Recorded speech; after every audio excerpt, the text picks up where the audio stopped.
This is Prem and आज हम पढ़ने वाले हैं matrix and determinant.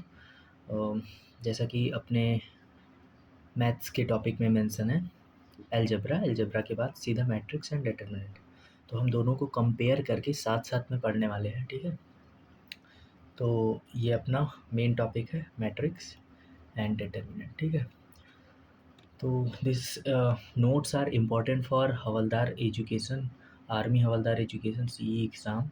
Not only for this but हर एक जगह पे आपको काम आएगा जहाँ पे भी ये मैट्रिक्स एंड डिटर्मिनेंट वाला चैप्टर आता है। ठीक है, ये चीज़ें मैंने नॉन साइंस बैकग्राउंड स्टूडेंट के बिना पर सारी चीज़ें प्रिपेयर की हैं, तो जो साइंस बैकग्राउंड का है उसको तो समझ में आएगा ही। जो नॉन साइंस बैकग्राउंड के हैं या जिन्होंने बीए कर रखा हो भूल चुके हैं, तो जनरली हम बीए में ये सारी चीज़ें नहीं पढ़ते हैं, तो उनके लिए भी ये इम्पॉर्टेंट है और वो उनको भी समझ में आ जाएगा। बेसिक से ही कवर करूँगा। ठीक है, तो हम चलते हैं आगे। ये अपना वर्दी बैच का है सीन। ठीक है, एंड इसके बाद हम चलते हैं मैट्रिक्स क्या होती है और उनके बेसिक्स पर हम पहले थोड़ी सी चर्चा करेंगे। तो देखो, वर्ड पर मत जाना, थोड़े से वर्ड तुमको लगेंगे टफ वाले, लेकिन बेसिक इसका ये है मैट्रिक्स और डिटर्मिनेंट में क्या अंतर है, उस पर अभी चर्चा करने वाले हैं। ठीक है, तो मैट्रिक्स जो होती है इसकी फॉर्मेशन, सबसे पहले कोई भी चीज़ हम पढ़ते हैं तो वो बनता कैसे है, कहाँ से आया, क्यों आया और क्या यूज है, इन पर फोकस करते हैं। तो देखो, मैट्रिक्स की जो फॉर्मेशन होती है, मैट्रिक्स तुम्हारा बन सकता है किसी भी फॉर्मेट में। मान लो मैट्रिक्स के बेसिकली ऑर्डर होते हैं, जैसे 2x3 हो गया, 1x4 हो गया एंड 1x3 हो गया। वो भी आपको आगे स्लाइड्स में देखने को मिलेगा। यहाँ पे अभी आप देख सकते हो, ये है, इनको रो बोलते हैं। ये जो मैं अभी लाइन खींच रहा हूँ, ये और ये तीनों रो हैं और ये तीनों कॉलम हैं। तुमने देखा होगा रो एंड कॉलम। जनरली रो को बोलते हैं क्या बोलते हैं, सीरीज। कॉलम को वो ऊर्ध्वाधर लाइन और क्षैतिज, हाँ। रो को बोलते हैं क्षैतिज, हॉरिजेंटल जिसको बोलते हैं, और ऊर्ध्वाधर कॉलम को बोलते हैं। अरे जैसे तुमने गांव में सुना होगा कॉलम खड़ा करना है, तो कॉलम क्या, उसको कॉलम ही बोलते हैं, जो बीच में बीम बेस का कार्य करता है। और बीम जो होता है, बीम जो कॉलम के ऊपर लगते हैं जिससे छत बनती है, वो हो गया तुम्हारा सिंपल रो। तो समझ में आ गया होगा आई बिलीव। उसके बाद ये क्या है, 7, 2, then 9, then 4, then 5, then 1, then 8, then 6, then 3, मतलब ये सारे हैं उसके element. Element in the sense ये कौन से नंबर का है, हर एक नंबर का एक स्पेसिफिक जगह है। मान लो तुम कहीं भी जा रहे हो तो उसकी एक स्पेसिफिक एड्रेस होता है ना, एक पर्टिकुलर एड्रेस। तो ये इसका एक एड्रेस है। जैसे इसको हम लिख सकते हैं A11, मतलब 1 वाला रो एंड 1 वाला कॉलम। तो ये है A11, मतलब ऐसे कर सकते हो 11, 12, 13। तो ये 13 ऐसे नहीं, 1, 1, 1 तो सेम हो गया, कॉमन हो गया यहाँ पे, और 1, 2 और 3, ये 3 कॉलम हो गए थे इसलिए। तो आई बिलीव समझ गए हो कि इसका हो जाएगा 11, A11, इसका हो जाएगा A11, इसका हो जाएगा A12, इसका हो जाएगा A13, इसका A21, A22, A23, इसका हो जाएगा A31, A32, A33। ठीक है, सिमिलरली डिटर्मिनेंट भी वही चीज़ है, डिटर्मिनेंट भी सेम ही चीज़ है, बस यहाँ पे तुम्हारा ये स्क्वायर ब्रैकेट लगता है। यहाँ पे ये एक तरीके का मॉड कह सकते हो, मॉड कहते नहीं हैं, डिटर्मिनेंट ही बोलते हैं। बट क्योंकि ये वैल्यू क्रिएट करता है, मतलब एक पर्टिकुलर आपको वैल्यू रिसीव होगी। यहाँ पे सिर्फ नंबर डाल सकते हैं, जैसे कि 7, 4, 8 मैंने डाल रखा है। ठीक है, यहाँ पे सिर्फ नंबर आएगा। यहाँ पे तुम A B C D और करेक्टर भी डाल सकते हो, सिर्फ नंबर आएगा तो भी ये भी चलेगा। नंबर आ सकता है, रियल नंबर आ सकता है, इमेजिनरी नंबर आ सकता है। यहाँ पे तुम कुछ भी ऐड कर सकते हो मैट्रिक्स में। और डिटर्मिनेंट में तुम्हें नंबर ही डालना है और इसका एक आउटपुट आता है जो कि नंबर ही होता है। ठीक है, तो बेसिक ये डिफरेंस है। अब यहाँ पे इसकी डेफिनेशन भी पढ़ सकते हो, an arrangement of numbers in row and column, उसको बोलते हैं मैट्रिक्स। अगर नंबर कोई भी अरेंजमेंट है, नंबर का अरेंजमेंट है, वो रो में है और कॉलम में है, तो उसको भी हम मैट्रिक्स बोलेंगे। तुमने एक बेसिक एग्जांपल बताता हूँ, घर पे दवा खाई होगी, कभी भी बीमार पड़े होगे, तो जो दवा होती है, जैसे पैरासीटामोल का पत्ता ले लो, तो उसमें भी अगर आप देखोगे तो 4 सीरीज के रो होते हैं, ऊपर से 3 अगर जाओगे 3 कॉलम मिलेंगे। तो किसी भी दवा का पत्ता जो होता है फुल कंप्लीट पत्ता, वो एक मैट्रिक्स का ही फॉर्मेट है। तो ये अपने लाइफ बेसिक डेली लाइफ से रिलेट कर सकते हो। आई बिलीव तुम्हें समस्या नहीं होगी, ठीक है। फिर शेप कैन बी स्क्वायर और रेक्टेंगुलर। अब इसका क्या मतलब है, स्क्वायर और रेक्टेंगुलर? स्क्वायर मतलब ये जैसे कि स्क्वायर है, ठीक है। रेक्टेंगुलर मतलब अगर कोई मतलब 1x4 का मैट्रिक्स है, मान लो ये और ये, मतलब 1 2 3 एंड यहाँ पे 4, ये 1x4 का मैट्रिक्स हो गया, ठीक है। तो इसको बोलते हैं रेक्टेंगुलर। ये रेक्टेंगल का शेप है ना, ये पूरा ये, ठीक है। तो इसको बोलते हैं रेक्टेंगुलर मैट्रिक्स। स्क्वायर मैट्रिक्स तो तुमने देख ही लिया होगा, ये एक स्क्वायर ही बन रहा है ना। अभी अगर मैं ऐसे कर दे रहा हूँ तो ये एक स्क्वायर ही बन रहा है, तो इसको स्क्वायर मैट्रिक्स बोलते हैं। It is a grid. Grid मतलब ग्रिड स्ट्रक्चर होती है जिसमें ये फॉर्मेट होता है। जैसे ग्रिड क्या बोलते हैं, तुमने देखा होगा ऐसे चीज़ों को ग्रिड के पैटर्न में ऐड करना, मतलब इसमें, अरे सुडोकू देख लो, सुडोकू भी एक तरीके का ग्रिड है, ठीक है। इसको बोलते हैं grid. It's not a single numerical value. ये एक सिंगल न्यूमेरिकल वैल्यू नहीं है, एक ग्रिड का काम करती है, मतलब इन पूरे का इम्पोर्टेंस होता है। इसका कोई एक चीज़ स्पेसिफिक पार्टिकुलर वैल्यू नहीं, इन सारे का जब एक साथ उपयोग करते हैं तो इसका कुछ मतलब निकलता है, ठीक है। अब डिटरमिनेंट में आते हैं। एक single numerical value, a single numerical value calculated from a matrix. इसी मैट्रिक्स से अगर कोई सिंगल न्यूमेरिकल वैल्यू को कैलकुलेट कर देंगे तो डिटरमिनेंट हो जाएगा। फिर it is strictly in square shape, मतलब ये इसका जो ऑर्डर होता है स्क्वायर शेप में ही होगा। तुम्हें जो मैंने रेक्टेंगल बताया था 1x4 2x3, ऐसा नहीं होता। यहाँ पे 2x2 3x3 ये मतलब स्क्वायर शेप में ही होंगे, वरना निकलेगा ही नहीं, ठीक है। It is a final calculated number, मतलब इसका एक नंबर होगा, जो भी कैलकुलेट होगा उसका एक नंबर होगा। आइदर 0 होगा, 42 होगा, माइनस भी हो सकता है, तो ये एक नंबर होगा, ठीक है। अब सी एग्ज़ाम की जो टिप नीचे लिखी हुई है, ठीक है। अगर if the questions ask for a single numerical value you can calculate a determinant. अगर क्वेश्चन सी एग्ज़ाम में तुम्हें कोई 4 ऑप्शन, मान लो ये नहीं दिया, स्क्वायर ही नहीं दिया, ठीक है, और तुम्हें क्वेश्चन से ये भी नहीं पता चल रहा है डिटरमिनेंट निकालना है कि मैट्रिक्स को निकालना, मान लो नहीं पता चल रहा, वैसे तो दिया रहेगा। तो तुम्हें क्या करना है, अगर 4 ऑप्शन दिए हैं 1 2 3 एंड 4th ऑप्शन में तुम्हें नंबर दिया हुआ है, ठीक है, तो तुम्हें क्या करना है, डिटरमिनेंट निकालना है। That is the thing. इसका ये पूर्ण मतलब हुआ। आई होप कि मैट्रिक्स और डिटरमिनेंट में कन्फ्यूज़न नहीं हुई होगी। इसको जब तुम एनसीईआरटी में 12th लेवल पे पढ़े होगे तो उसको ए आई जे करके फॉर्मेट में सुना होगा, जहाँ आई को 1 रखते हैं, जे को 1 रखते हैं, तो ये आ जाएगा। आई को 2 रखोगे, रुक जाओ मैं थोड़ा सा लिख के समझा दे रहा हूँ। यहाँ पे तुम्हें ये गायब होता चला जा रहा है ना, इसलिए तुमको वो लगता है प्रॉब्लम आ रही हो। ये जैसे कि देख सकते हो, अगर ए 1 1 किया, मतलब ए आई जे को हम आई को 1 और जे को 1 ले रहे हैं। जब आई को 2 लोगे, जे को 1 लोगे, तो ए 2 1 हो जाएगा, ठीक है, यहाँ पे 2 हो जाएगा। तो ये सीन है। आई थिंक समझ में आ गया होगा इतना, और इससे बेसिक जाऊँगा तो फिर बहुत टाइम लग जाएगा, ठीक है। इसलिए मैंने सोचा कि आपको एक बेसिक आइडिया दे दूँगा। डिटरमिनेंट और मैट्रिक्स और डिटरमिनेंट में इतना ही इम्पोर्टेंट है। तो आगे हम बढ़ते हैं। मैट्रिक्स और डिटरमिनेंट में अंतर समझ में आ गया होगा। अब इसको कैसे फॉर्मेट करते हैं, इसका बाकी चीज़ों को आपको देखना है, ठीक है।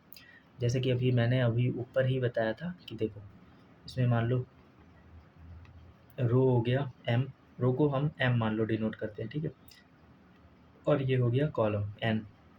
द स्टैंडिंग पिलर, जो कि ऊर्ध्वाधर रेखा है, उसको हम कॉलम बोलते हैं, स्टैंडिंग पिलर, ठीक है। फिर रो क्या है, द स्लीपी लाइन, मतलब हॉरिजेंटल, क्षैतिज रेखा, हिंदी में क्षैतिज रेखा बोलते हैं। जो हिंदी मीडियम से है वो हिंदी में समझ जाओ। क्षैतिज रेखा और ऊर्ध्वाधर रेखा, इसको हम रो बोलेंगे, ये सारी जो ये वाली तीर वाली, और इसको हम बोलेंगे कॉलम। और ऑर्डर ऑफ मैट्रिक्स क्या होती है, एम क्रॉस एन। एम मतलब ये एम ऑर्डर है, जैसे ये एम दिया हुआ है ना, एम क्रॉस एन, मतलब इसको हम जो मैट्रिक्स होता है इसको हम ऐसे ही लिखते हैं। Always written in row and column, सबसे पहले रो लिखना होता है, ना कि कॉलम इंटू रो। ये नहीं करना है हमें, उल्टा नहीं निकला है, एन इंटू एम नहीं, एन इंटू एम का अलग मतलब हो जाएगा। लिख तो सकते हो, ऐसा कोई सीन नहीं है। स्क्वायर मैट्रिक्स में एन इंटू एम सेम ही होगा, लेकिन जब हम 2 इंटू 3 लिखते हैं, 2 इंटू 3 और 3 इंटू 2, वैसे तो बराबर होते हैं, 6 होते हैं, बट हमें मैट्रिक्स में क्या करना होता है, 2 × 3 का मतलब है रो 2 है 3 कॉलम है, 3 × 2 का मतलब है 3 रो हैं 2 कॉलम है, ये अंतर हुआ, ठीक है। तो total element multiply m into n, जब हमें टोटल एलिमेंट फॉर्म करना होता है, जैसे इसमें 3 ये देखो रो है और 4 कॉलम है, तो ये एक रेक्टेंगुलर हो गया ना कि स्क्वायर है, ठीक है। सेम नहीं है ना, जब भी सेम होगा 3 × 3 तो स्क्वायर हो जाएगा। तुमने देखा भी होगा स्क्वायर की मतलब जो वर्ग होती है, वर्ग की साइड स्क्वायर होती है, एरिया। तो टोटल एलिमेंट कैसे निकालेंगे, मान लो 3 × 4 है, जैसे 3 रो और 4 कॉलम, तो इसमें 12 एलिमेंट आ सकते हैं। इसकी कैपेसिटी कितनी है, 12 एलिमेंट, सिर्फ 12 ही एलिमेंट इसमें आ सकते हैं। अब ये नॉन साइंस बैकग्राउंड के लिए रिमेंबर करने की एक समझ लो ट्रिक या एक तरीका है। तुमने टीवी देखी होगी, टीवी को कंट्रोल किससे करते हैं, रिमोट कंट्रोलर से, ठीक है।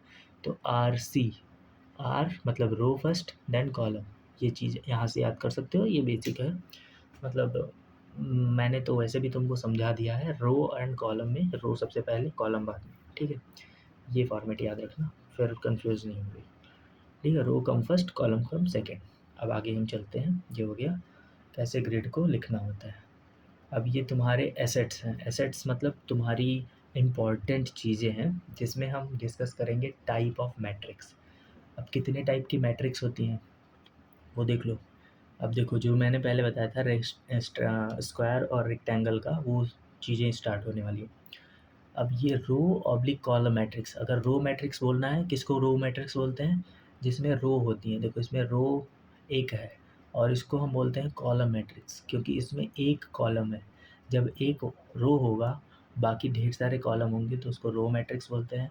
जब एक कॉलम होगा और बाकी ढेर सारे रो होंगे, तो उसको कॉलम मैट्रिक्स बोलते हैं। आई बिलीव आपको समझ में आ गया होगा, ये देख सकते हो, ठीक है। और इसके बाद हम चलते हैं डायगोनल मैट्रिक्स। ये डायगोनल मैट्रिक्स है, मतलब इसमें जो डायगोनल है वो होगा, बाकी सब एलिमेंट जीरो होते हैं, जैसे D11 D22 D33, ठीक है। ये सिर्फ डायगोनल पे ही एलिमेंट एग्जिस्ट करेंगे। अब ये ज़रूरी नहीं है 1 1 हो, यहाँ पे हो सकता है 3 हो, 4 हो एंड 5 हो, यहाँ पे हो सकता है 8 हो, 9 हो, मतलब यहाँ पे ABC भी ले सकते हो, ऐसा कोई सीन नहीं है। A हो, B हो गया एंड C हो गया, हमें ये भी ले सकते हैं। तो ये मैट्रिक्स है, मतलब क्योंकि डेटर्मिनेंट नहीं है ना, डेटर्मिनेंट होता तो हमें नंबर लेना होता, डिटर्मिनेंट का ही नंबर होता है, ठीक है। अब ये हो गया तुम्हारा डायगोनल मैट्रिक्स, जिसमें बाकी एलिमेंट ये और ये जीरो होते हैं। Only the main diagonal has numbers, देखो only the main diagonal has number, इसका ये छोटा सा डेफिनेशन है। डायगोनल मैट्रिक्स में सिर्फ मेन डायगोनल, इसका मेन डायगोनल ये है, मेन डायगोनल में ही नंबर होते हैं, रेस्ट आर जीरो, बाकी सब जीरो होते हैं। इसको ही डायगोनल मैट्रिक्स कहते हैं। आइडेंटिटी मैट्रिक्स क्या होती है, इसी डायगोनल मैट्रिक्स को 1 1 1 दे दोगे वैल्यू, तो ये हो गया आइडेंटिटी मैट्रिक्स, इसको आई से डिनोट करते हैं, ये याद रखना। क्वेश्चन आ सकता है which of these are identity matrix, यही 4 ऑप्शन आ गया, मान लो ऐसे ही 4 ऑप्शन, और यहाँ पे मान लो A B C करके आ गया। अब पूछ लिया which of these are identity matrix, तो मान लो ये ऑप्शन A है, ये ऑप्शन B है, ये ऑप्शन C है, ये ऑप्शन D है, तो तुम किस पे मार्क करोगे, ऑप्शन D पे। इतना बेसिक अगर तुमको आता है तो तुम कर लोगे आराम से। अब नंबर 1 ऑफ द मैथ, देखो number one of matrix math multiply by I change nothing. अगर हम कुछ भी इससे मल्टीप्लाई करेंगे, मान लो इससे तुम किसी भी एलिमेंट का मल्टीप्लाई कर दोगे, यहाँ पे ये मल्टीप्लिकेशन भी आपको आगे समझाया गया, 2 से मल्टीप्लाई करते हो पूरे, तो मल्टीप्लिकेशन कैसे होता है ये हम आगे देखेंगे। मल्टीप्लिकेशन कैसे होता है, एडिशन कैसे होता है, एडिशन ऑफ मैट्रिक्स, वो सारी चीज़ें आपको इसी वीडियो में कवर करी हुई मिलेंगी, बेसिक सारी चीज़ें आपको मिल जाएंगी, ठीक है। तो हम आगे मूव करते हैं, ये हमारा हो गया टाइप ऑफ मैट्रिक्स, ये बेसिक टाइप्स हैं जो आपको जानना ही ज़रूरी है, ठीक है। और ये स्क्वायर मैट्रिक्स होता है, स्क्वायर मैट्रिक्स क्यों बोलते हैं, रो और कॉलम बराबर होते हैं, जैसे यहाँ पे 2 × 2 है, तो रो बराबर कॉलम, 2 बराबर 2, ठीक है। इसेंशियल फॉर फाइंडिंग डेटर्मिनेंट्स, ये क्यों लिखा हुआ है, क्योंकि डेटर्मिनेंट सिर्फ स्क्वायर मैट्रिक्स का ही निकल सकता है। पहले ये चेक करो, अगर डिटरमिनेंट निकालने को आया है कि वो स्क्वायर मैट्रिक्स है कि नहीं, स्क्वायर मैट्रिक्स सीधा दिख जाएगा, स्क्वायर की शेप में होगा, जैसे कि ये स्क्वायर शेप है, ठीक है। तो आगे मूव करते हैं, ये हो गया अपना टाइप ऑफ मैट्रिक्स। अब बेसिक इसका क्या क्या चीज़ें होती हैं मैट्रिक्स में, वो हमें क्या जानना होता है। एडिशन होता है, मल्टीप्लिकेशन होता है, सब्सट्रैक्ट भी कर सकते हो, ऐसा कोई सीन नहीं है, ठीक है। तो एडिशन ऑफ मैट्रिक्स हमें जो जानना है वो, अब ये देखो 1 2 3 एंड 4 ये 4 वैल्यू दी हुई है। अब मैट्रिक्स है तो मैट्रिक्स को एडिशन कैसे करना है, मान लो ये 2x2 और 2x2 मैट्रिक्स को हमें ऐड करना है। तो रूल क्या कहता है, matrix must be exact same order, मतलब उनका ऑर्डर सेम होना चाहिए एंड साइज, तभी ये ऐड होंगी। ये नहीं कि तुम किसी और ऑर्डर का मैट्रिक्स यहाँ पे 2x3 लिए हो, यहाँ पे 3x2 लिए हो, उसके बाद कह रहे हो कि हम ऐड कर देंगे, तो इम्पॉसिबल है, ठीक है। हमारा ऑर्डर पहले सेम होना चाहिए, जैसे 2x2, यहाँ पे भी 2x2 लिखा हुआ है, उसके बाद आया कितना है 2x2, ये भी 2x2, तो ये है ऑर्डर अपना सब कुछ सेम है। अब कैसे करना है देखो, 1 एंड 5 को ऐड कर दिया, सिंपल, जो हमने सिंपल कैलकुलेशन 1 और 5 को ही माइंड में ही कर सकते हो, 1 एंड 5 को ऐड करो और यहाँ पे आउटपुट लिख दो। 1 एंड 7 को ऐड करो, यहाँ पे आउटपुट लिख दो। 4 एंड 8 को ऐड करो, यहाँ पे आउटपुट लिख दो। ये हो गया 8 4 12, 5 1, ये देखो 5 1 6 6 2 8, उसके बाद 3 एंड 7 10, 8 एंड 4 12, ठीक है। आई होप इतना समझ में आ गया होगा एडिशन ऑफ मैट्रिक्स कैसे कहते हैं। एक्शन क्या है, एक्शन मैंने एक बेसिक छोटा छोटा लिख दिया है, ये मुझे लगता है सबको आता होगा, तो इस पर मैं बहुत ज़्यादा फोकस नहीं कर रहा हूँ। Just add the matching position together, same match वाली पोजीशन को, जैसे A11 बोलते हैं ना इसको, A11 इनकी पोजीशन है, A11 ये भी इनकी पोजीशन है A11, ठीक है। तो ये सेम पोजीशन वालों को ऐड करना होता है। अब मल्टीप्लिकेशन कैसे कहते हैं, इसको स्केलर मल्टीप्लिकेशन बोल रहा हूँ। स्केलर मल्टीप्लिकेशन क्यों, देखो यहाँ पे एक नंबर है ना, देखो 2 नंबर को हमें इस मैट्रिक्स में मल्टीप्लाई करना है, तो ये सिर्फ किसी एक एलिमेंट से नहीं मल्टीप्लाई होगा, ना कि इससे ना कि इससे, इसको सारे के सारों से मल्टीप्लाई करना होगा, ठीक है।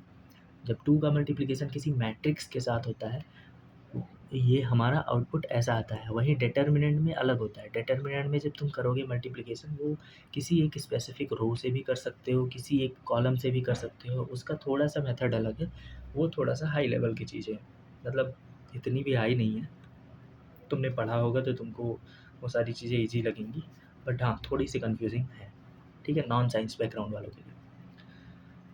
अब ये देख सकते हो 2 का मल्टीप्लाई अगर हमें इस मैट्रिक्स के साथ करना है तो कैसे होगा, 2 1 जा 2, ये हो गया, 2 3 जा 6, ये हो गया, फिर 2 इंटू 2 4 हो गया, देन 2 इंटू 4 ये हो गया 8, ठीक है। A number outside the grid multiply by every single element inside, हर एक सिंगल एलिमेंट से अंदर में मल्टीप्लाई होगा। ये इसका बेसिक है कि कैसे हम मल्टीप्लिकेशन करते हैं और कैसे एडिशन करते हैं, ठीक है। 17 मिनट की अब तक वीडियो हो चुकी है, अब हम थोड़ा सा टारगेटेड चलेंगे, ठीक है। अब कैसे क्या चीज़ें इंपॉर्टेंट है जो तुम्हारे एग्ज़ाम में आया था लास्ट टाइम, ठीक है।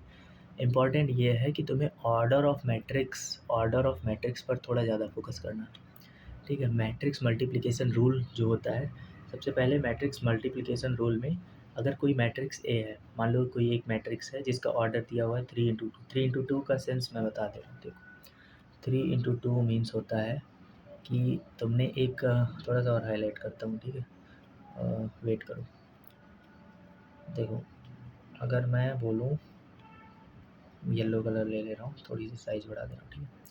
अगर ये मैट्रिक्स है 3 इंटू 2 मतलब 3 कॉलम होगा, 3 रो होगा एंड 2 कॉलम होगा, तो 3 कॉलम होगा 1, मान लो 1 1 एंड 1, ठीक है। फिर यहाँ पे 2, सॉरी यहाँ पे भी मान लो 1 1 1 एंड 1, ये हमने ले लिया 3x2 मैट्रिक्स, 3x2 मैट्रिक्स, ठीक है। 3x2 मैट्रिक्स का ये बेसिक 3x2 मैट्रिक्स का है। अब इसमें जो है तुम्हारा लास्ट 2, अब ये मैं हटा दे रहा हूँ, समझ गए होगे 3x2 मैट्रिक्स किस में होता है, ये लास्ट 2 और ये इनिशियल 2, ये दोनों सेम होना चाहिए, तभी तुम किसी भी मल्टीप्लाई मैट्रिक्स का मल्टीप्लाई कर सकते हो। मतलब ए और बी का अगर तुमको मल्टीप्लाई करना है, matrix A into matrix B, तो तुम्हें ये इसका ऑर्डर इंटू इसका ऑर्डर ये दोनों सेम होनी चाहिए, इसका लास्ट इसका फर्स्ट, इसका कॉलम इसका रो, ये इम्पोर्टेंट है, row and column must be same. अब इनका क्या होगा, वो मल्टीप्लिकेशन जब रूल समझाऊँगा तब समझ में आएगा, ये घट जाते हैं। ऐसे दिमाग में सेट कर लो कि जब भी मल्टीप्लिकेशन होती है तो जो सेम होंगे पीछे से, इसका लास्ट इसका फर्स्ट कट जाएँगे और ये मिल जाता है हमें आउटपुट में। यहाँ पे देख सकते हो और यहाँ पे देख सकते हो, ठीक है? तो 3x3 का मैट्रिक्स हमें मिलेगा। ऐसे ये क्वेश्चन पूछा था एग्जैक्टली कि पूछा था कि एक मैट्रिक्स है जिसका ऑर्डर कुछ दिया हुआ था 2x4 और एक अनदर मैट्रिक्स है 4x1, तो उसका आउटपुट मैट्रिक्स कितना होगा ए बी, जो ए बी हमें फाउंड होगा उसका ऑर्डर क्या है। तो इसलिए मैंने एकदम स्पेसिफिक सी एग्ज़ाम के टारगेट के लिए ही बनाया है, मतलब उसमें एक्स्ट्रा नहीं जा रहा हूँ, क्योंकि फिर अभी मैं इसका मल्टीप्लिकेशन भी करवाने लगूँ तो वो थोड़ा सा कॉम्प्लेक्स हो जाएगा, हल्का सा, बहुत ज़्यादा नहीं। तुम देख भी सकते हो, एनसीईआरटी तुमने पढ़ा होगा तो यू अंडरस्टैंड दिस टॉपिक, ठीक है? अब आउटपुट क्या है, द आउटर नंबर, देखो लिखा भी हुआ है, छोटा-छोटा फॉर्मेट में मैंने लिख दिया है, मतलब तुम्हें पीपीटी में भी सारी चीज़ें एकदम सही से दिख जाएँगी। अब inner number must match, inner number यहाँ पे लिखा हुआ है कि मस्ट मैच, ये अगर खाली तुम पढ़ लोगे ना तो तुम्हें हर एक चीज़ याद आ जाएगी कि क्या-क्या मैंने बता रखा है। आउटपुट क्या है, the outer number built the new order, outer number मतलब ये आउटर, ये आउटर। सिंपल बोलो कि नया ऑर्डर कैसे बनेगा, outer number build the order, लेकिन कब? आउटर नंबर तब बिल्ड करेंगे जब ये दोनों सेम रहेंगे, इनर वाले, अंदर वाले दोनों सेम रहेंगे तब, समझे? ये इनर मैट्रिक्स है, समझ लो, ये मस्ट मैच, ऐसा करके। फिर गोल्डन रूल क्या है, you can not multiply just any two matrix, ठीक है? किसी भी दो मैट्रिक्स को मल्टीप्लाई नहीं कर सकते। A B is not always equals to B A, मतलब ए बी जो होगा, मान लो कोई ए बी है, ये हर समय बी ए के बराबर नहीं होगा। क्यों नहीं होगा? अगर तुम इसका और इसका मल्टीप्लाई कर रहे हो, जो मैंने अभी मैट्रिक्स दिखाई थी उसका और उसका मल्टीप्लाई कर रहे हो, ठीक है? इसका और इसका, तो ज़रूरी नहीं कि जब इसका और इससे मल्टीप्लाई करो तो दोनों सेम ही हो जाए। हो भी सकते हैं, नहीं भी हो सकते हैं, ठीक है? अब ये टेक्निकल नोट लिखा आया है कि the havaldar C examination often ask only for the final order, मतलब ये फाइनल ऑर्डर पर फोकस करता है, नॉट द फुल कैलकुलेशन, पूरा कैलकुलेशन नहीं पूछता, ठीक है? Save time just check the log, check the log मतलब सिर्फ इस पर फोकस करो और टाइम अपना खपत मत करो, बेकार मत करो। So that is the hack. अब हम आगे मूव करते हैं, ट्रांसपोज पर फोकस करेंगे। ये भी क्वेश्चंस आया था, ये दो क्वेश्चंस तुम्हें एग्जैक्टली इसी फॉर्मेट में बना के दे रहा हूँ इसलिए कि जो एग्ज़ाम रिलेवेंट चीज़ें हैं वही तुमको मिले, ठीक है? अब ट्रांसपोज़ क्या होता है? ट्रांसपोज़ मतलब होता है उल्टा-पल्टी करना, मतलब बदल देना। अब ये 1x4, देखो 1x3 का मैट्रिक्स है, जो अभी तुम्हें दिख रहा है, 1x3, 1 रो 3 कॉलम, ठीक है? अब इसको जब तुम ट्रांसपोज़ लोगे, ट्रांसपोज़ मतलब अपोजिट, यहाँ पे ऐसे फॉर्मेट में होगा, ए डैश बोलते भी हैं और ए के पावर टी ऐसे भी लिखते हैं। तो ए ट्रांसपोज़ उसको बोल सकते हैं, ए डैश को भी ए ट्रांसपोज़। तो 1x3 है ना, तो यहाँ पे 3x1, जब उल्टा करेंगे तो 3x1, ठीक है? मैट्रिक्स में हमेशा ये ध्यान रखा करो, ऑर्डर, ऑर्डर हमेशा चेंज हो जाता है वैसे ही। तो ये वाला आ जाएगा यहाँ, 2 वाला आ जाएगा यहाँ, 3 वाला आ जाएगा यहाँ। मतलब इसको ऐसे पकड़ के देखो, इसको सिंपल यहाँ से उठा के यहाँ ले आओ और यहाँ से उठा के यहाँ, सीधा ऐसे पकड़ के खड़ा कर दो, वो तुम्हारा मैट्रिक्स सीधा हो जाएगा। उसके बाद हम इस वाले को पकड़ते हैं, इसमें ऐसे करते हैं, यहाँ से उठाया, ये किया, पहले ये बनाया, ठीक है? उसके बाद फिर हम नीचे वाले ऑर्डर पे, ऊपर से नीचे चलते हैं ना, ऊपर से नीचे चल के फिर यहाँ पे तुम्हें वही ऑर्डर सेम बना देना है। 4 को यहाँ से ऐसे लेकर चलो, 1 सेकंड, 4 को यहाँ, 5 को यहाँ एंड 6 को यहाँ, ठीक है? तो ये हो गया ट्रांसपोज, स्वाइप करना होता है बेसिकली। देखो what is it, swiping the row and column, what was sleeping in, swiping, यहाँ पे स्लीपिंग नहीं हो, स्वाइपिंग इज़ नाउ स्टैंडिंग, ठीक है? जो ये है ऑर्डर, मतलब इसका ऑर्डर सिंपल चेंज करना है, 1x3 को 3x1, फिर इसको पकड़ना है 1x3 को 3x1, और आई बिलीव ये समझ गए होंगे कैसे मैंने ट्रांसपोज किया है, ये इंपॉर्टेंट है क्वेश्चन आंसर। अब सी का गोल्डन प्रॉपर्टी क्या है, किसी भी मैट्रिक्स का डेटर्मिनेंट ए मॉड, मतलब मॉड नहीं बोलते, डेटर्मिनेंट ए ही पढ़ते हैं। कोई मैट्रिक्स है, अब ये अगर डिटर्मिनेंट है तो इसका मतलब स्क्वायर मैट्रिक्स होगा, ना कि ये वाला नहीं, ये वाला इसको ए मत मानना, इसका स्क्वायर मैट्रिक्स होगा। अगर स्क्वायर मैट्रिक्स है तो उसका डिटरमिनेंट निकलेगा, तो उसका डिटरमिनेंट अगर निकलेगा तो उसके ट्रांसपोज का डिटरमिनेंट बराबर होता है। तुमने वहाँ पे देखा था A B is not equals to B A, किसमें? मैट्रिक्स वाले में, ठीक है? मैट्रिक्स का सीन ये है, बट यहाँ पे ट्रांसपोज तुम्हें बराबर दिखने को मिलेगा, हालांकि ये दोनों सेम चीज़ नहीं है, पर मैं बता दे रहा हूँ जो यहाँ पे डिटर्मिनेंट है, डिटर्मिनेंट में तुम ट्रांसपोज़ मतलब क्या, उसकी वैल्यू ना, वैल्यू थोड़ी ना चेंज हो जाएगी। डिटर्मिनेंट अगर यहाँ पे स्क्वायर मैट्रिक्स होता, मान लो यहाँ पे 4, 5, 6 लिख दिया, तो इसकी जो वैल्यू निकलेगी वो थोड़ी ना चेंज होगी, चाहे तुम उल्टा कर दो, सीधा कर दो, कुछ भी कर दो। The determinant of the matrix is exactly, just a minute, the determinant of the matrix is exactly the same as the determinant of its transpose. Do not waste time recalculating. अगर पूछा है कि एक मैट्रिक्स है ए, ठीक है, उसके बाद सब कुछ एक मैट्रिक्स दिया हुआ है ए, स्क्वायर मैट्रिक्स दिया होगा, फिर कहेगा कि उसके ट्रांसपोज़ का तुम्हें वो बनाना है, डिटर्मिनेंट। अगर ये ट्रांसपोज़ पूछ रहा है तो सिंपल तुम्हें क्या करना है, ए का डिटर्मिनेंट निकालना है और वही होता ही है, ठीक है। तुम्हें फिर ट्रांसपोज़ निकाल के फिर वो नहीं करना है, ठीक है। तो ये हो गया। अब सी एग्ज़ाम के टारगेट के हिसाब से symmetric and skew symmetric. Symmetric मतलब समान मैट्रिक्स, स्क्यू सिमेट्रिक मतलब थोड़ा सा असमान जिसको बोलते हैं, ठीक है। अब सिमेट्रिक मैट्रिक्स किसको बोलते हैं, ए जगह अगर कोई ए मैट्रिक्स है, इसको ही मान लो ए मैट्रिक्स है, यहाँ पे साइन थोड़ा सा मत देखना, अगर इसका ट्रांसपोज तुम्हारे ए के बराबर हो जाता है तो वो हो गया सिमेट्रिक मैट्रिक्स। स्क्यू सिमेट्रिक क्या होता है, जब ए का माइनस ए ट्रांसपोज, मतलब किसी का ट्रांसपोज लेंगे और माइनस मैंने लगा दिया तो वो ए के बराबर होगा, तब वो हो गया स्क्यू सिमेट्रिक, ठीक है। यहाँ पे लिखा भी है छोटा सा definition, if you transpose it it looks exactly the same, ठीक है, एज परफेक्ट मिरर। मैं ऐसे ही एग्जांपल लिख दे रहा हूँ, ठीक है। यहाँ पे जैसे 1 0 0 0 1 0 0 0 1, ठीक है। अब इसका तुम चाहे ट्रांसपोज लो, कुछ भी लो, ये सिमिलर ही आएगा, ये हो गया सिमेट्रिक मैट्रिक्स, ठीक है। अभी तुम 2 भी बीच में लिख दोगे, 3 एंड 4, और ये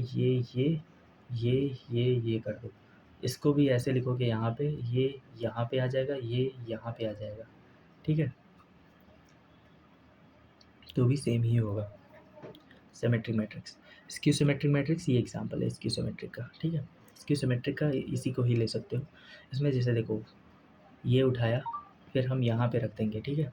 तो 0 2 3 0 2 3, थोड़ा सा राइटिंग पर ज़्यादा फोकस मत करना, ये वाला उठाया मैंने 0 2 3, फिर ये वाला उठाया मैंने -2 0 देन -4, फिर ये वाला उठाया -3, फिर 4 और 0।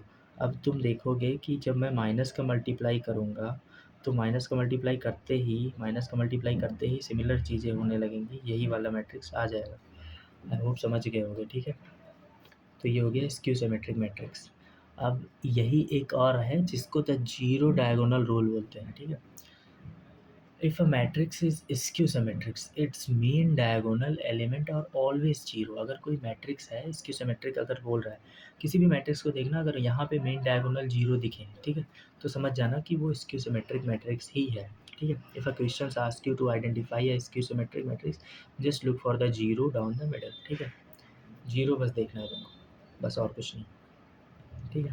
अब मल्टीप्लाई थोड़ा सा देखते हैं, ठीक है, कैसे मल्टीप्लाई करना होता है या कैसे डिटर्मिनेंट को फाइंड करना होता है। तो डिटर्मिनेंट मतलब डिटर्मिनेंट ए है। अब थोड़ा सा लॉन्ग नहीं होना चाहिए, इसलिए मैं तुमको क्रिस्प मेथड में बता दे रहा हूँ। डिटर्मिनेंट का एक प्रैक्टिस क्वेश्चन भी रहेगा, just wait. Cracking the code जैसे लिखा हुआ है, देखो क्रैकिंग का कोड मतलब कि 2x2 डिटर्मिनेंट है, इसको हमें फाइंड करना है, कैसे करते हैं वो देख लो। प्राइमरी कैसे हमें मान लो A B C and D, कोई ये एग्जाम्पल में दिया हुआ है, ऐसे होते नहीं है, मतलब नंबर ही रहेगा, तुम्हें डिटरमिनेंट जब भी बोलेगा नंबर ही होगा, बट ये समझाने के लिए है, क्योंकि यहाँ पे नंबर लिखूंगा तो तुमको समझ में नहीं आएगा। यहाँ पे ऐसे लिख दिया हुआ फार्मूला, तो अब तुमको समझ में आ गया, ए का डी से मल्टीप्लाई करना है और बी का सी से मल्टीप्लाई करके माइनस करना है, तो हमें समझाने के लिए अब इसमें 3 स्टेप दिए हुए हैं, देख सकते हो। तुम्हें अगर नोट्स चाहिए तो ये की नोट्स भी समझ सकते हो, वरना समझ जाओ। देखो ए का डी से मल्टीप्लाई, सी का बी से मल्टीप्लाई, ऐसे करना 1, देखो ए का डी से मल्टीप्लाई किया, सी का बी से मल्टीप्लाई किया और माइनस कर दिया ए का डी से माइनस बी सी, बस यही करना ही होता है, यही फार्मूला है, रट लो समझ लो जैसे भी, यही करना होता है। यहाँ से उठाया कोने में ले गए, फिर ठीक है नीचे को वाले को उठाया और यहाँ इसको पकड़ के मल्टीप्लाई किया सिंपल और घटा दिया।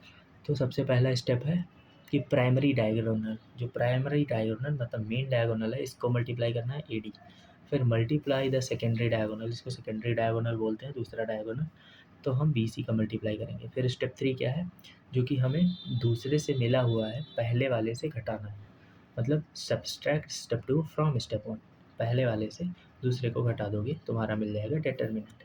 अब यहाँ पे एग्जांपल के रूप में समझ सकते हो, 4 3 और 1 2, मतलब 4 और 3 4 3 12, उसके बाद 1 इंटू 2, 2 1 जा 2, तो 12 माइनस 2, ऐसे करके आ जाएगा सिंपल 10। ये हो गया डिटर्मिनेंट की वैल्यू 10। ठीक है, आई बिलीव इतना तो समझ गए होगे। आगे हम चलते हैं बिहाइंड एनिमीज लाइन। अब देखो, थोड़ा सा कॉम्प्लेक्स तुमको लग सकता है बट इतना भी कॉम्प्लेक्स नहीं है, इसलिए मैं कंपेयर करके सिखा रहा हूँ। पहले मैंने मैट्रिक्स दिखाया, फिर थोड़ा सा डिटर्मिनेंट का मल्टीप्लाई सिखाया, मैट्रिक्स का एडिशन बता दिया, और तुम्हें एक पूरे मैट्रिक्स से किसी एलिमेंट को अगर मल्टीप्लाई करते हैं तो वो कैसे करते हैं वो मैंने बता दिया। अब इसमें देखो माइनर कैसे फाइंड करते हैं। ठीक है, माइनर मतलब क्या होता है, एलिमेंट मान लो जैसे A11 है, ठीक है, माइनर देखो A11 वाला एलिमेंट होता है, अगर इसको हमें, जब हम इसको पकड़ते हैं, सिंपल इसको जब हम पकड़ेंगे तो ये पूरा रो और ये पूरा कॉलम भूल जाओ कि ये एग्जिस्ट भी करते हैं, तुम्हें सिर्फ इसको पकड़ के मल्टीप्लाई करना है, इससे तुम्हारा माइनर फाइंड हो जाएगा। अब देखो इसमें लिख दिया है simple, hide the row and column of your target element, hide the row and column of your target element. ठीक है, the remaining 2x2 grid form your minor determinant, ये होते हैं तुम्हारे माइनर डिटर्मिनेंट। ठीक है, को फैक्टर क्या होती है, को फैक्टर मतलब इसके साथ साइन जुड़ जाएगा, को फैक्टर मतलब यहाँ ये डेफिनेट है, मतलब निश्चित है, यहाँ पे प्लस, यहाँ पे माइनस, यहाँ पे प्लस फिर माइनस फिर माइनस, प्लस माइनस प्लस, ये निश्चित ही है, ये तुम्हें थोड़ा सा याद करना पड़ेगा, मतलब तुम 2-4 बार सॉल्व करोगे अपने आप समझ जाओगे, ये प्लस प्लस मतलब plus minus plus minus plus minus plus minus plus. ठीक है, ऐसे समझ जाओ। A cofactor is exactly the same as the minor, मतलब जो को-फैक्टर है वो माइनर के समान है, but wearing a specific positive और negative uniform based on its position. अब मान लो इस पोजीशन वाला तुमने निकाला, यहाँ पे तुमने माइनर निकाला, तो दोनों सेम रहेंगे, बस इसमें साइन रहेगा, इसमें साइन नहीं रहेगा। ठीक है, समझ गए कि नहीं? अब इसी का मैं निकाल दे रहा हूँ, इसका निकालोगे तो 9 5 जा 45, ठीक है, माइनस 8 6 जा 48। ठीक है, ये देख सकते हो तुम्हारी वैल्यू क्या आ गई, 45 6 8 या 48, ये हो गया -3। ठीक है, ये हो गया माइनर की वैल्यू। अब यहाँ पे तुम्हारा पॉजिटिव साइन है, तो ये पॉजिटिव साइन ही रहेगा, मतलब -3 ही वैल्यू आ गई। ठीक, समझ गए? अब तुम्हारा अगर हम इसकी वैल्यू निकालते तो ये ऐसे हो जाता, मतलब यहाँ की वैल्यू निकाल रहे हैं, को फैक्टर अगर हम इस एलिमेंट का निकालेंगे तो ये पूरा गायब, इसका इससे मल्टीप्लाई होगा, इसका इससे मल्टीप्लाई होगा, और जो वैल्यू आएगी वो हमें निकालना होता है विथ साइन, दिस साइन के साथ। ठीक है, सी एग्ज़ाम का ये उतना इम्पोर्टेंट नहीं है जो अभी मैंने बताया, माइनर एंड को फैक्टर, बट ठीक है, एक मॉडरेट लेवल के लिए रेडी रहो हमेशा ही।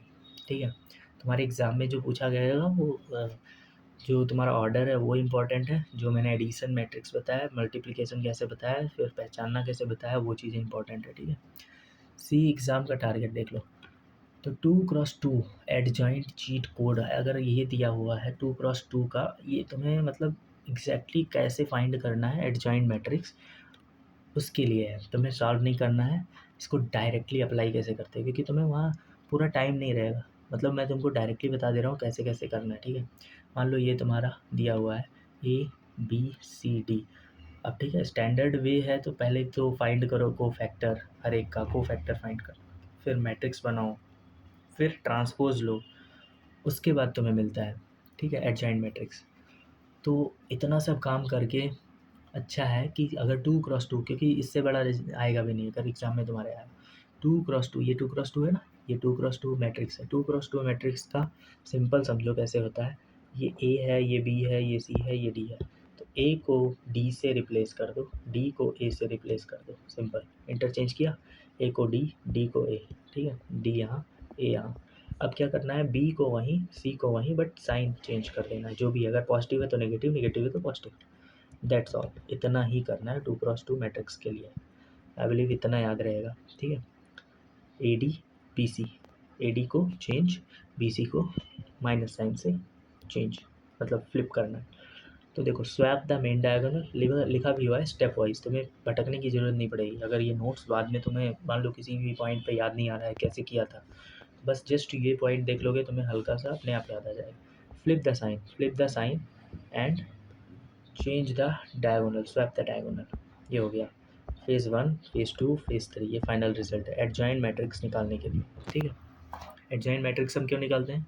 एडजॉइंट मैट्रिक्स हम इसलिए निकालते हैं क्योंकि हमें ए इनवर्स फाइंड करने में उसकी हेल्प लगती है, ठीक है। ए इनवर्स क्या होता है वो भी बताता हूँ आगे, एक बेसिक आइडिया तुमको मिल जाएगा इसको देखने पर। देखो, ये हो गया ultimate move, inverse of a matrix. किसी मैट्रिक्स का इनवर्स कैसे निकालते हैं, जो ये मैट्रिक्स हमने अभी सुबह से सॉल्व कर रहे हैं, मतलब थोड़ी देर से पहले ही तुम देख रहे होगे। यहाँ पे 6 मतलब n क्रॉस n एलिमेंट रहा होगा, ठीक है। तो उसका हमें इन्वर्स अगर निकालना है तो उसका ये फार्मूला है, ये फार्मूला नोट कर लेना। अब एडजॉइंट मैंने निकालना जस्ट ऊपर सिखाया कैसे निकालते हैं, ये देखे होगे। एडजॉइंट ये निकाल के रखा है, इसको एड्ज एक मतलब शॉर्ट फॉर्म में लिखते हैं, ठीक है। फेज़ 3 वाला जो रिजल्ट आया था, यहाँ पे देख सकते हो ये वाला, ठीक है, यहाँ से। तो इसका फार्मूला यही होता है, A inverse is equals to 1 determinant A into adjoint A. Adjoint A निकालना है, फिर डिटर्मिनेंट ए से डिवाइड कर देना है। दैट्स ऑल, तुम्हारा ए इनवर्स अपने आप निकल जाएगा। इसका एक शॉर्ट मेथड भी होता है, वो अगर चाहोगे तो बता दूंगा, वैसे इतना इंपॉर्टेंट नहीं है। ये चीज़ें थोड़ी सी हायर लेवल हो जाती हैं, ठीक है। अब फाइंडिंग ए डिटर्मिनेंट कैसे करना है, फाइंडिंग ए डिटर्मिनेंट वो पहले ही बता रखा है। डिटर्मिनेंट को फाइंड करने के लिए, डिटर्मिनेंट फाइंड करने के लिए बता रखा है ना, ये देखो ऊपर, ये यही है डिटर्मिनेंट फाइंड करना। ए डिटर्मिनेंट अगर 2x2 मैट्रिक्स का डिटर्मिनेंट फाइंड करना है तो A D minus B C, determinant find हो गया। अब ये एडजॉइंट मैट्रिक्स यहाँ से फाइंड हो गई। कैसे फाइंड होगा, इसको स्वैप किया, इसका साइन चेंज किया, तुम्हें ये फाइंड हो गई 2x2 का, ठीक है। अब तुम्हें ये मिल गया, ये मिल गया। अब 1 मान लो तुम ऊपर वाले का ही चलो देखते हैं। ऊपर वाले का डिटर्मिनेंट 1 आया, 10 आया था ना, 10 आया था, चलो 1/10 आ गया। फिर एडजॉइंट कितना आया, एडजॉइंट सिंपल इसी 2x2 का ही ले रहा है। एडजॉइंट 4, देखो इसका एडजॉइंट कितना आएगा, 3, 4 चेंज कर दिया और साइन चेंज कर दिया।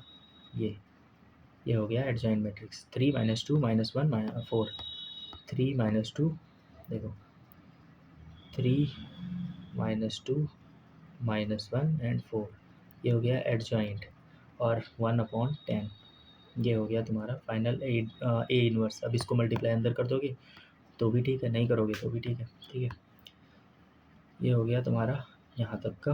अब crucial exam trap singular matrix alert. देखो, सिंगुलर मैट्रिक्स का कुछ मतलब नहीं है। देखो, अगर डिटर्मिनेंट ए जो है वो 0 आ गया तो मैट्रिक्स सिंगुलर होती है और ए इनवर्स एग्जिस्ट नहीं करता। क्यों?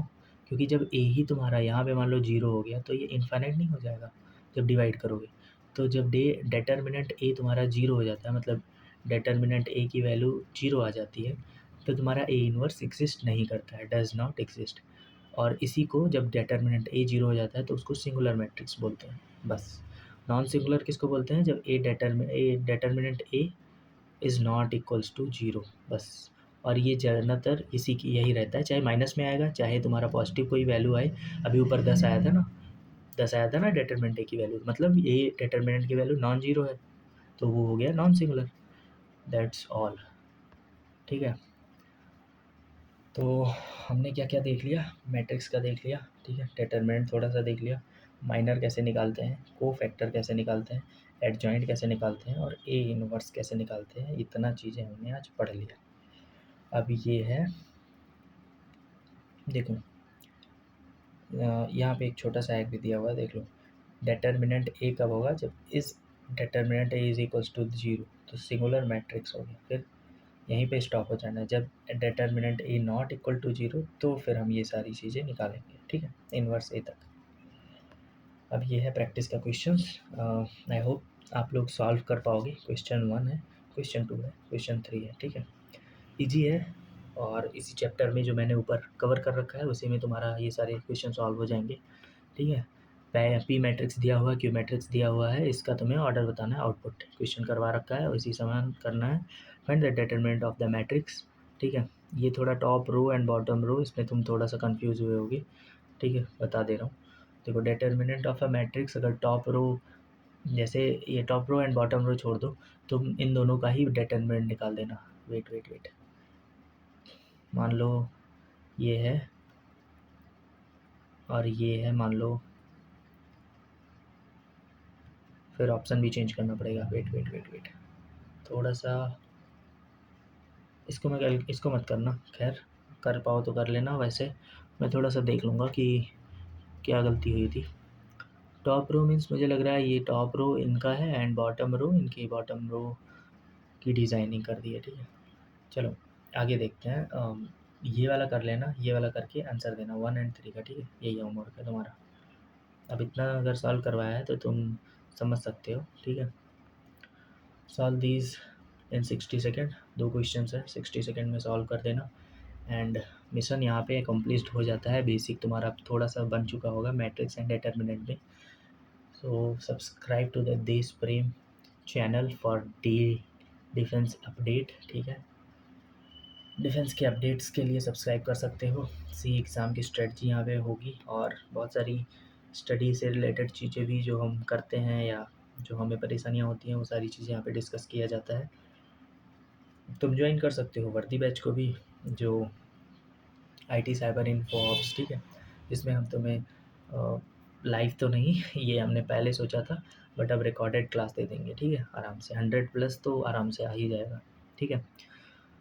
कंप्लीट सिलेबस कवरेज वो हमारी ज़िम्मेदारी है, I will cover it behalf 3 लोग हैं हमारी तरफ से और हम सब मिल के ये सारी चीज़ें कंप्लीट करेंगे। एक्सक्लूसिव डाउट सेशन भी होगा, ठीक है, जब भी किसी को डाउट आता है। And this is our motto, let's secure that uniform. Jai Hind, ठीक है। आई होप आप लोग को समझ में आ चुका होगा। So this is all about matrix and determinant.